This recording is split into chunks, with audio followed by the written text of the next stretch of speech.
م.لا ته منسوب پیغام د محمد صلی الله علیه وسلم د خوب کې لیدو او ملا برادر سره د ناندریو کیسې کوي. سلام پوره جزیات په سوله ټي وي چینل کې راسره وګورئ. په ټولنیزو رسنیو کې یو خپور شوی غږیز پیغام چې ادعا کیږي د طالبانو د رئیس الوزرا مولوي محمد اخوند اړوند دی په ژړغوني غږ وایي چې د مسلمانانو پیغمبر حضرت محمد صلی الله علیه وسلم خوب کې لیدلی دی. اخوند په دې پیغام کې وایي چې د اسلام ستر پیغمبر د امت له بې تقوا کېدو څخه پریشانه او ناراضه دی.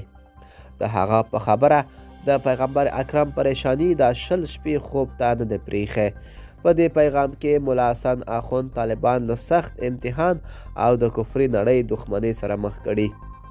هغه طالب مشران او په خاص ډول خپل مرستیال ملا برادر اخوند مخاطبوي چې تقوا وکړي او شخصي خواهشاتونه کار وانخلي.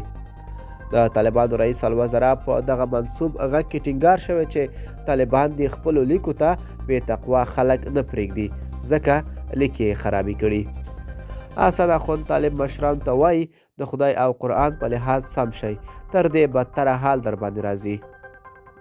اخوند خپلو طالبانو ته وایي چې خپل هیواد ته وګورئ چې په څه حال باندې دی. له دې سره هغه د طالبانو او په خاصه توګه ملا برادر اخوند ته وایي چې کفارو سره غلطې فیصلې ونه کړي. نور طالب مشران او علماو ته د اخوند پیغام دا دی چې خلکو سره ظلم ونه کړي او حقونه یې ورکړي. د طالبانو ویاندویانو د دې غږ د تایید او یا رد په اړه څه نه دي ویلي.